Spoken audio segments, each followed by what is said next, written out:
तो वायदा बाजार का एक्शन कैसा नजर आ रहा है? वॉलेटाइल मार्केट तो कहा ही जाएगा, क्योंकि दिन की शुरुआत ठीक ठाक होने के बाद एक डेंट भी पड़ा और वहां से बाजार संभलते हुए दिखे हैं। एफएनओ के डेटा पॉइंट्स क्या कुछ बयां कर रहे हैं डिम्पी? देखिए, 6 दिन हो गए मार्केट्स को इसी रेंज में टिके होने में। आज एक अटेम्प्ट सुबह सुबह उसने ज़रूर लिया, लेकिन वो अटेम्प्ट फेल साबित हुआ। मार्केट के अंदर कुछ खास बड़ा मोमेंटम बन नहीं पाया और बाजार ने वापस से उसी रेंज में आके अपने आप को कंफर्ट जोन, या मैं बोलूँगा सुस्त जोन, या मैं बोलूँगा कि नो ट्रेड वाले जोन में डाल दिया। ये कौन सा जोन है? ये 24,200 से 24,400 है।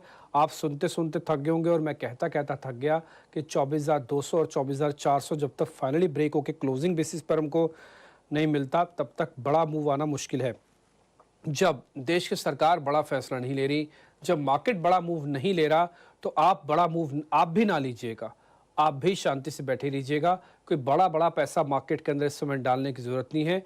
अगर आप हाईली प्रोफेशनल हैं तो आपको स्टॉक्स की तरफ मूव करना चाहिए। मैंने कई बार आपके सामने बात रखी है कि मंथ में कम से कम 1-2 दिन, 5 दिन, कई बार 2 महीने में 5 या 10 दिन ऐसे निकल आते हैं जब इंडेक्स से पैसा बनाना ना के बराबर है। ना तो मूवमेंट मिलती है, ना ही डायरेक्शन मिलती है, चर्निंग मिलती है। और चर्निंग में आप हमेशा ठीक नहीं रहेंगे। पासा कभी ऐसे घूम रहा है, कभी ऐसे घूम रहा है। आप लकी हो सकते हैं कि आप हमेशा ऐसे 2 पार्टों में जो घूम रहे हैं, आप हमेशा ठीक हो। लेकिन अगर एक बार भी गलत हो गए, बाजार वहीं रह जाएगा, आप पैसे गंवा के बाहर चले जाएंगे। तो ऐसी गलती ना कीजिए। एक डायरेक्शन जब तक बाजार नहीं लेता, तब तक अभी ना उतरिएगा और इंडेक्स को छोड़कर स्टॉक स्पेसिफिक काम कीजिए। बढ़िया नंबर आ रहे हैं, बहुत अच्छे ट्रेड आपको मिल रहे हैं। देखिए, आज ऑटो सेल्स के नंबर आए तो उसमें रिएक्शन आ गया। आज गोदरेज एग्रोवेट के नंबर्स खराब आए तो क्या ज़ोरदार पिटाई हुई है। तो ये एक इसी मार्केट में तो हो रहा है, कोई और मार्केट थोड़ी है, उनके लिए लिस्ट थोड़ी अलग से हुआ है। यही सेम बाजार है, तो इसलिए स्टॉक स्पेसिफिक थोड़ा काम करो, ये ज़्यादा अच्छा इस समय लग रहा है। दूसरा पॉइंट, अगर आप अभी तक का डेरिवेटिव्स डाटा देखेंगे तो 2% ओपन इंटरेस्ट एडिशन के साथ 181 लाख कॉन्ट्रैक्ट अभी खड़े हुए हैं। ये कॉन्ट्रैक्ट ज़्यादा है कि कम है? तो मैं बोलूँगा थोड़े से कम है।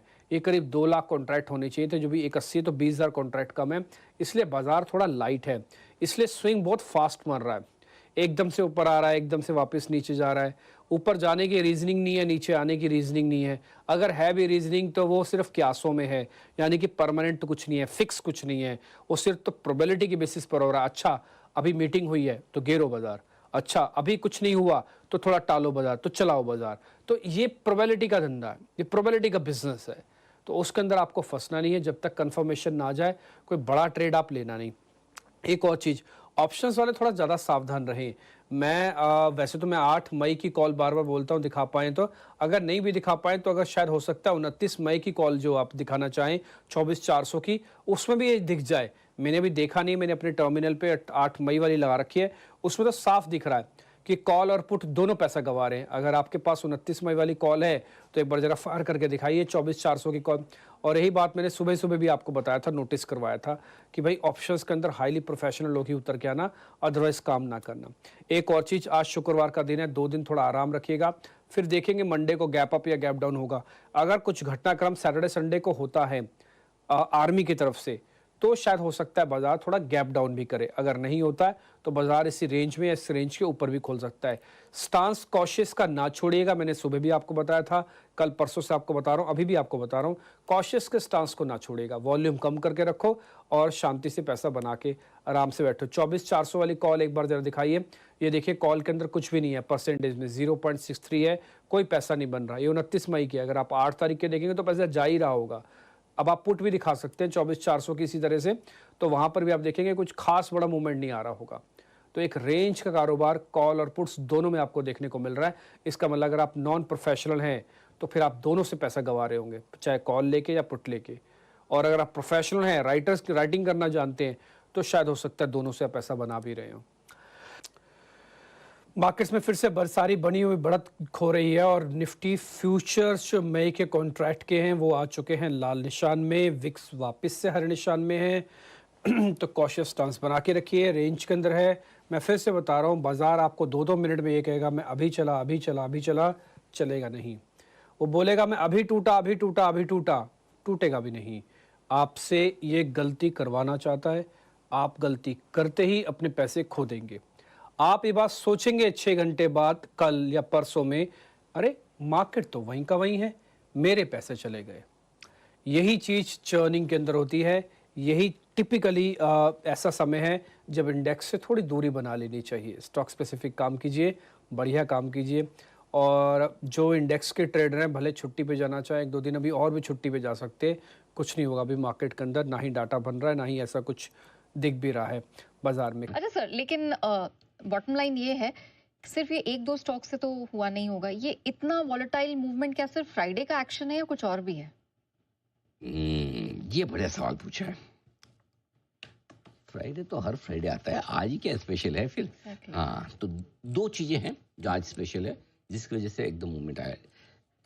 Life was so cool in the Yeah. Morning, right? हमने आराम से शुरुआत देखी, ज्यादा बढ़े नहीं, 30 एक पॉइंट ऊपर था, हमने कहा कि यहीं खरीद लो, करेक्ट। बहुत बढ़िया है, ज्यादा गैप से नहीं खुल रहे, आप उल्टा नीचे खुल रहे थे, राइट? तो हम वहीं खरीदने का मौका था, नीचे आए तो और लेना है। वहां से हमने पहले 24,350 पार किया, हाँ 400 पार किया जो कि बुधवार का ही था, 457 पार किया जो कि 2 दिन पहले का ही था। अब उसके बाद चलो मान लो एक साइकोलॉजिकल बड़ा लेवल है जी 500 का, जी।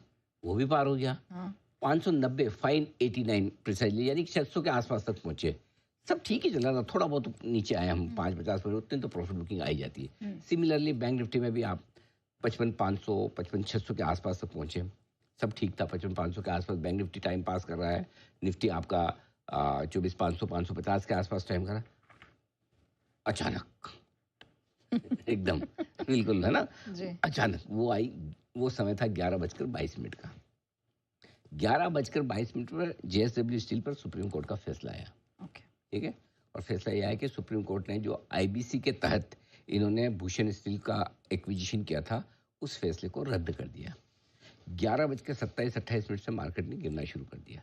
पहले बैंक निफ्टी गया, फिर निफ्टी गया, ऊपर से निफ्टी आधा घंटे के अंदर 12 बजे के पहले 350 साफ पॉइंट ऊपर से टॉप से, बैंक निफ्टी के 500-600 पॉइंट साफ, आधा घंटा लगाया खाली, ठीक है? करेक्ट। क्यों? क्योंकि बाजार को ये डर है कि जो कुछ भी हुआ है उसके बैंकों की रिकवरी पर बुरा असर पड़ेगा। साथ ही दूसरे आईबीसी के केसेस हैं, क्या पता उनके भी इसी तरह से केसेस खुले, वो भी वापस वहीं पहुंचे करे तो। और तीसरा ये कि अब आईबीसी में एनसीएलटी में जो इतने केसेस आते हैं जिनकी वजह से आजकल, पहले से क्या था, कंपनियां बंदी हो जाती थी, अब प्रोमोटर शिफ्ट हो जाते कर जाते हैं, तो कहीं ऐसा तो नहीं कि कंपनियां 2 बार सोचेंगी लूँ ना लूँ, ले लूँ आज और फिर कई साल बाद में वापस इस तरह का फैसला आ जाए, तो यार तो फिर कैसे क्या करेंगे? करेक्ट। अब क्या सही है क्या गलत है, नेचुरली सुप्रीम कोर्ट का डिसीजन तो कोई उस पर सवाल तो उठा नहीं सकता, लेकिन डर तो ही है, डरने से थोड़ी मना कर सकते हैं आप, सही बात है। डर तो सकते हैं। मार्केट को वो डर था, तो पहली चीज तो जेएसडब्ल्यू स्टील ने इसको ट्रिगर किया। ओके। अब जेएसडब्ल्यू स्टील की खबर आए, आप देखो अच्छा ये खबर आई है, इसका मतलब क्या होगा, चलो चेक करते हैं जेएसडब्ल्यू स्टील में कितना क्या है क्या नहीं है। जब तक आप ये पूरा एनालिसिस करें तब तक मार्केट गिरना शुरू करता है, गिरना शुरू करता है। तो आजकल हमारे पास गिरने के लिए ना एक बहुत बढ़िया बहाना है, जैसे गिरना शुरू कर आप सब ढूंढते फटाफट, अरे कोई खबर है क्या, भारत पाकिस्तान को लेकर कोई खबर आई, कहीं कुछ शुरुआत तो नहीं होगी, कहीं कुछ आ तो नहीं गया, कोई ऐसी बात तो नहीं होगी, आप जल्दी से ढूंढना शुरू करते हो। और ढूंढने में जब मार्केट जोर से गिरता है आप सोचते हो अरे यार पहले बेचो, है ना, गिर रहा जोर से गिरा है, या जिसके स्टॉप लॉस है वो ट्रिगर होते हैं, जिनको शॉर्ट करनी वो शॉर्ट ट्रिगर होते हैं, high frequency trade, algo trade, machine trade जल्दी से ट्रिगर हो जाते हैं, तो वो और दबाव बनाते हैं। तो गिरते इतने जोर से, मतलब सोचने का मार्केट मौका ही नहीं देता। करेक्ट। तो वो दूसरा कारण है कि वो हमेशा हमेशा डर रहा है। सुबह सुबह तो आपको शॉर्ट कवरिंग मिल गई बढ़िया, लेकिन शॉर्ट कवरिंग मिलने के साथ ही जो ऊपर के लेवल पे दो चीजें, एक तो थोड़ी प्रॉफिट बुकिंग भी लोगों को लगता है करते जाओ, रोज मौका देता है मार्केट, एक बार दिन के दौरान गिरते ही गिरता है। अब वो 2-2:30 बजे के बाद गिरे, 12 बजे वो थोड़ी आप डिसाइड कर सकते हो, गिर तो रोज रहा है दिन में एक बार, करेक्ट। करेक्ट। सुबह नीचे खुल जाएगा तो बढ़ जाएगा, सुबह ऊपर खुल गया तो उसी वक्त गिर जाता है। दोपहर में एक बार तो गिरते ही गिरता है, 12-1 बजे गिरे या 2-2:30 बजे गिरे, वो हो ही रहा है। कल 3:15 बजे गिरा था बुधवार को। तो दूसरा कारण ये था कि लोगों को लगा कि कहीं ऐसा तो नहीं है कि तनाव बढ़ने की वजह से कुछ ऐसा हुआ, इस वजह से भी मुनाफा हुआ। तो ये दोनों कारण मिलके बैंड बजाई है। अच्छा, आपका सवाल क्या था? मेरा सवाल ये था कि क्लोजिंग के वक्त डाउनसाइड में कौन से लेवल्स जिसको होल्ड करना जरूरी देखो अभी नीचे के लेवल की हम बात नहीं कर रहे, क्योंकि नीचे के लेवल में 24,050 के नीचे जब तक बंद नहीं होंगे तब तक खतरा नहीं है, दूर है। ठीक है। 24,375 के ऊपर आज बंद होते हैं हाँ। तो फर्स्ट क्लास, कोई टेंशन नहीं, ओके। ठीक है, ठीक है। बढ़िया है। 24,350-60 के आसपास जाके बार बार अटक रहे हैं, हाँ। 24 उसके थोड़ा सा ऊपर 24 और 24,400 के ऊपर बंद हो गए तो और भी बढ़िया। मतलब बेसिकली भी 350-400 के ऊपर बंद होने चाहिए अपने, ठीक है। ठीक है, प्रिसाइजली 24,375। ठीक है। अब आइए बैंक निफ्टी। बैंक निफ्टी 55,000 के नीचे बंद होता है तो रिस्क है, ठीक है, और 55,650 के ऊपर बंद होगा तो बहुत बढ़िया। ओके, तब तक ये 600 650 पॉइंट की रेंज में टेबल टेनिस खेलने दो इनको। ठीक है। ठीक है, ये आपको क्लोजिंग का लेवल